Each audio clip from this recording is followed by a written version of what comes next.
Hi students, welcome to the channel NCERT Maths Tutor. In this video, I am explaining the concept, domain and range of trigonometric functions. So what is a domain? The domain means the set of possible values the function can take is known as a domain. See, here we are talking about trigonometric functions where we have sine, cos, tan, cot, sec and cosec. All these functions are going to take the degree values or radian values as input. That means we represent the trigonometric functions as sine 0 degree, sine 30 degree, sine 60 degree or cos pi by 6, cos pi by 3 like that way. So here these functions are going to take input or the domain values as degree or radians. So here generally the domain for these functions is nothing but degree or radian. But here there is a direct relation between the radian and real number. So that's why for all these trigonometric functions the domain is a R, which is nothing but the set of real number. I'm not writing here the domain as degree or radian. I'm writing here real number because there is a direct relation between radian and real number. The radian as well as real number both can be considered same. For example, consider a circle. Let us say that here there is a line, this is a tangent which is attached to this circle. And now let us say that this tangent represents the real number line. Here this side we have positive number 1, 2, 3. Here we have 0 and here we have minus 1, minus 2, minus 3 like this way. And consider a fixed line on this particular circle. Let us say that the line is OA and on this particular line there is a revolving line. And let us say that this particular line is moving on the circle. So whenever we perform the movement here, certain angles are produced. So now here we have this particular number line. If you try to wrap this particular line on this circle, then at each point it produces an angle theta, and that angle theta is equal to the corresponding real number. That means, for example, if this particular line, if you bend on this particular circle, then this one point may be touching over here, and that may produce an angle 1 radian. In the same way, this 2 may be touching somewhere here and it may produce an angle 2 radian. And in the same way, if you just move this particular line in the clockwise direction, that time this minus 1 may touch over here and that may produce an angle let us say that minus theta or minus 1 radian, or this one may touch over here and that may produce an angle minus 2 theta. So here you can see that 1 radian is equal to 1, 2 radian is equal to 2. In the same way, minus 1 radian is equal to minus 1, minus 2 radian is equal to minus 2. So real number as well as radian can be considered as same. That is the reason that here for the domain I have taken real number. I have taken here R. So, for all the trigonometric functions, the domain is R. What is the domain? Domain means the set of input values the function takes to produce the output is known as a domain. And here we are using the radian or degree values, and radian and real numbers are considered same. So, that's why I am giving here R. So, now for sin x and cos x, the domain is R. But here there is a change in the case of tan, cot, sec and cosec. The reason for that is, see, when we have tan, cot, sec and cosec, these values we can write in terms of sine and cos. See, tan we can write as sin x upon cos x. So here, when we have sin x upon cos x, if this particular cos x equal to 0, that time we can't define the function. So we have to see that cos x value should not be equal to 0. But when we consider the trigonometric function cos x, the cos x value is 0 on the y-axis. Let us see that here. See, I have taken here the coordinate axis x and y. So here pi by 2, 5 pi by 2, 9 pi by 2 and 3 pi by 2, 7 pi by 2. See, for all these values on the y-axis, the cos x is equal to 0. That means for 90 degree, for 270 degree. So like this way it continues. So here, suppose when we talk about the tan x, then if the tan x value tan x is sin x upon cos x, and if the cos x value is equal to 90 degree, in that case this function cannot be defined, because for 90 degree cos x is equal to 0, then this becomes 0. So sin x upon 0 is not defined, so that's why we can't consider that case. We can't consider such values like 90 degree or 270 degree. We have to eliminate those numbers from the real number set. So how we can represent that? See, this one, these values are nothing but odd multiple of pi by 2. 1 into pi by 2, 3 into pi by 2, 5 into pi by 2. So odd means odd numbers can be represented as 2n plus 1. So into pi by 2 we can write. So that's why only here I have written x is not equal to 2n plus 1 into pi by 2, where n belongs to the integer set. See, this one, because when it is equal to 0 means x is equal to this one, means it may be some cos 90 degree or it may be some cos 270 degree, but for those degrees the cos x value is 0, so that's why which cannot be considered. So this case condition you have to include, and that's why only in the domain, see, I just have written r minus 2n plus 1 into pi by 2. We can't consider here cos 90 degree, cos 270 degree, because for such values tan x function is not defined. So you have to you need to remove those numbers from the real number set. That means maybe real number 90 or real number 270. So that's why for this the domain is r minus 2n plus 1 into pi by 2. Then we have cot x. See, in the case of cot x, the cot x can be represented as cos x upon sin x. Here also sin x we have. So this value should not be equal to 0. So when we take the x-axis, see, on the x-axis for pi, 2 pi, 3 pi, 5 pi, for all these values, the sin x value is equal to 0. So this we have to, these values, these degree values we can't consider. 0 degree, 180 degree, 360 degree. For such numbers, the cot x function cannot be defined. So we have to deduct, we have to exclude those values. That is, sin x value should not be equal to 0 or x should not be equal to n pi. N pi means, that is n is an integer here. So you get here 0 and 1 means pi, 2 means 2 pi, like that way. So that we have to see. So this 0, 180 degree or 360, all these numbers you have to exclude from the real number set. So that's why I have used here r minus n pi.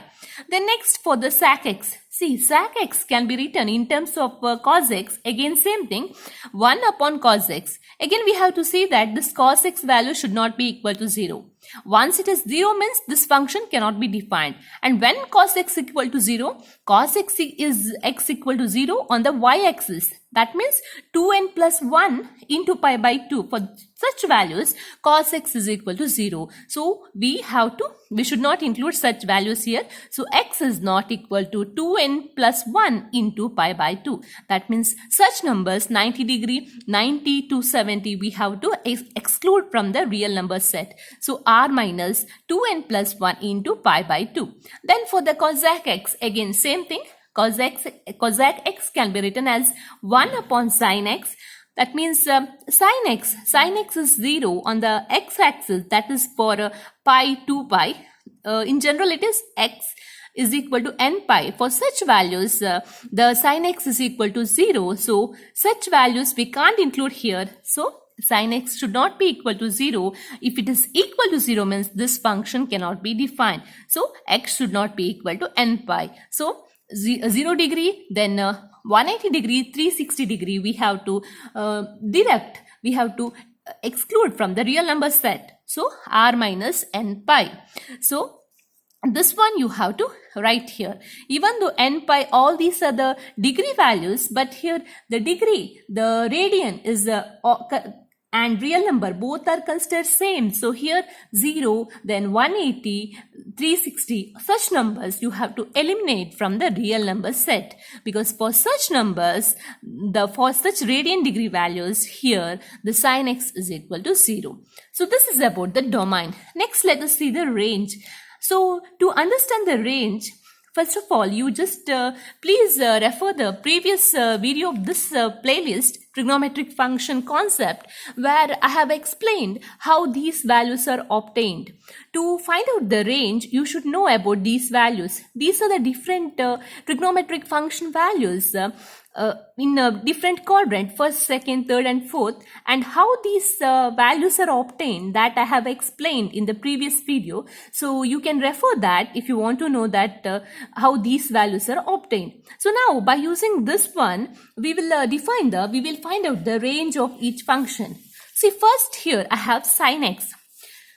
So sin x. For the sin x, let us see, here I will draw a line which represent a real number set. Okay, 0, 1, 2, 3, minus 1, minus 2, minus 3. I have taken here only some values. In between we may have 0.1, 0.2 fraction numbers also, which are very difficult to represent. So that's why I take only here integer values.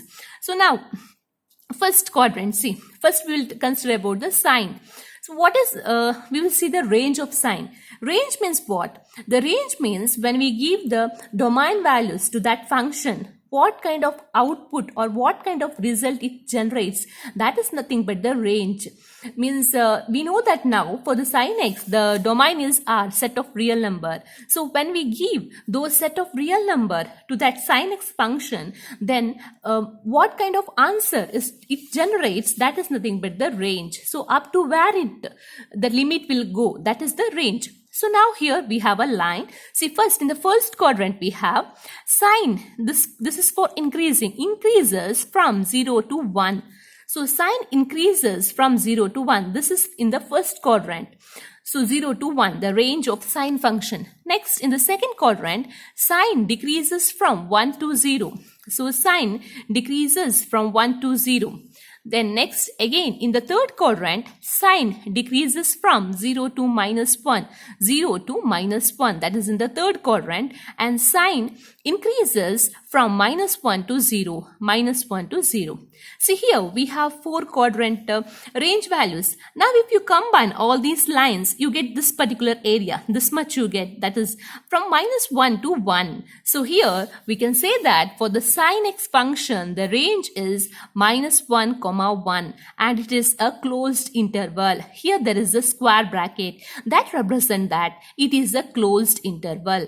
Why it is a closed interval? Because here these endpoints 1 as well as minus 1 are also included. So that's why you have to use the closed interval. So this is the range of this particular sin x function. For the value of, for the domain R, the range is minus 1, 1, closed interval.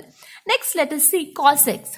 See, again, take a line, and here I have represented this line where here I have used the real number. So now first, same thing, I am not using all the numbers, I just write here some integer values only. In between we may have some fraction also.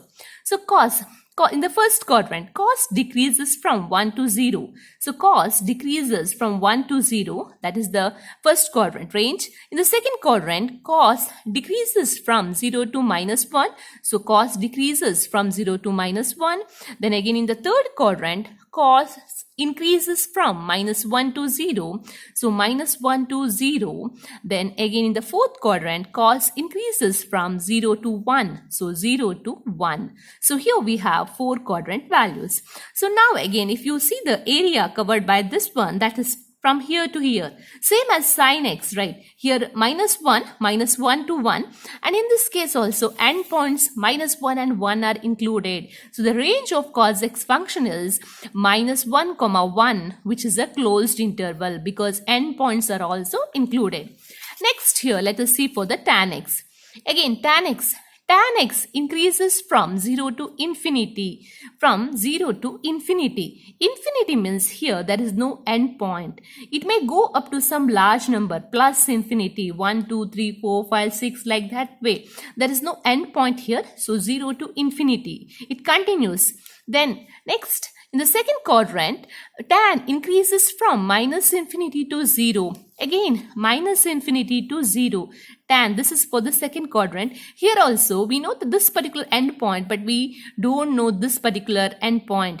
because it is a negative, some smallest negative number, which we can't identify here, but we know that it is up to minus infinity. Then next, in the third quadrant, tan increases from 0 to infinity. 0 to infinity. Again here, that is same thing, that is 0 to infinity. Here we know the end point, but here we don't know the end point. Then next, again, tan increases from minus infinity to 0. Tan increases from minus infinity to 0. So see, in this case here, the area covered is from here to here. That means minus infinity to infinity. Here you can say that this much area is covered, but you can't identify the end point. We know that it is minus infinity, but exact value we can't identify. It may be some smallest negative number, and here in this case it may be some largest positive number. So that's why here I have used here the open interval. See, it is not the closed interval like this, it is the open interval, because we don't know here the end point. We just know that minus infinity to infinity. So this is for the tan x. Next here, let us see for the cot x. See, for the cot x again, and before that, see, in the case of tan x, you can observe that the tan x interval is 0 to pi. After pi, the range values are repeated. See here, 0 to pi. Again, from pi to here, 2 pi, the values are same here. Whereas in the case of cos and sin x, the interval is 2 pi, 0 to 2 pi. So after 2 pi, the values are repeated here. In the case of tan x, it is pi. After pi, the values are repeated. Next here, let us see cot x. See, for the cot x here, again we have cot x decreases from infinity to 0. So cot x decreases from infinity, plus infinity to 0. Then cot x decreases from 0 to minus infinity. So 0 to, again we have here 0 to minus infinity. Then cot x decreases from infinity to 0, infinity to 0. So infinity to 0. Then cot x decreases from 0 to infinity. So 0 to infinity. See, 0 to minus infinity. See, here also the area covered is this much, but here we know that here this is minus infinity and this is plus infinity, but we don't know the end point, exact values we don't know. So that's why here I have used the open interval, minus infinity, comma infinity, but we don't know the end point, so just it is open interval. And for the cot x function also, the interval is up to pi. After pi, the values are repeated. So here you can see that, see, from here it is we have in the first quadrant it is infinity to 0, and then again in the second quadrant we have 0 to minus infinity, but after pi, after the second quadrant, again it is repeated. So for the tan x and cot x, the interval is pi. After pi, the values are repeated. Next here we have sac x. See, sac x. For the sac x here, in the first quadrant, sac x increases from 1 to infinity. So 1 to infinity, this is 1 to infinity. For the, this is for the, here also there is no end, it will continue. So 1 to infinity. Then in the second quadrant, sac x increases from minus infinity to minus 1. So minus infinity from here to minus 1. Then next, in the third quadrant, sac x decreases from minus 1 to minus infinity. The third quadrant, that is minus 1 to minus infinity. Then again in the fourth quadrant, sac x decreases from infinity to 1. So infinity decreases from infinity to 1. See, here you can see the area. We can't consider here this complete area because here this much, these values are not included. Minus 1 point, minus 0.9, 0.8, minus 0.2 or 0.1, 0.2, 0.99, like this way. These values are not included. So that's why here you can't write minus infinity, comma infinity. If you write that, then it is wrong for the sac x because this much area is not included. So that's why what we do is here, we have here two different ranges, that is this much area and this much area. So we write it separately and then we will combine together by using a union operation. So now let us see this area. This area is, here we know the end point, that is -1, but here it is minus infinity. We don't know the end point. So we can write here this one as open interval minus infinity, because we don't know the end point here, and here we know the end point, that is -1, so closed interval, minus infinity minus 1 closed interval. Then you consider this area. This area is 1 and this is plus infinity. So here also same thing. We know this point, that is 1, so closed interval, comma, infinity plus infinity. Here we don't know the exact end point, so plus infinity. Now here you just combine this one by using a union operation. So this area and this area. So here you can't write like this way, minus infinity to comma, minus infinity comma infinity, because this area is not included for the range. Okay. Next here we have for the cosec x.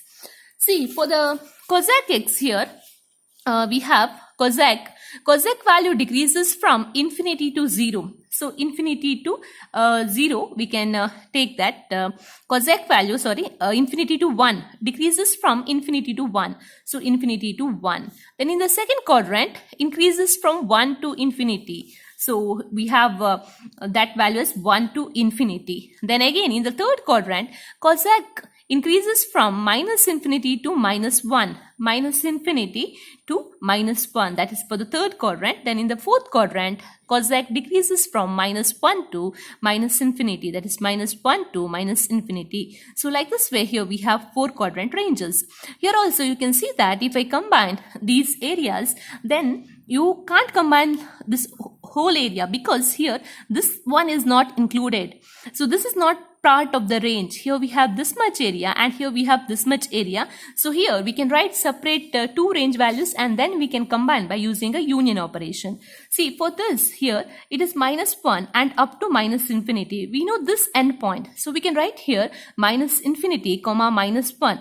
For this I have used the closed interval and for this it is open interval, because here we know the end point. Then union this area, that is 1 to infinity. So here we know the end point, so closed interval 1 comma infinity. So infinity, that is the open interval, because we don't know the end point.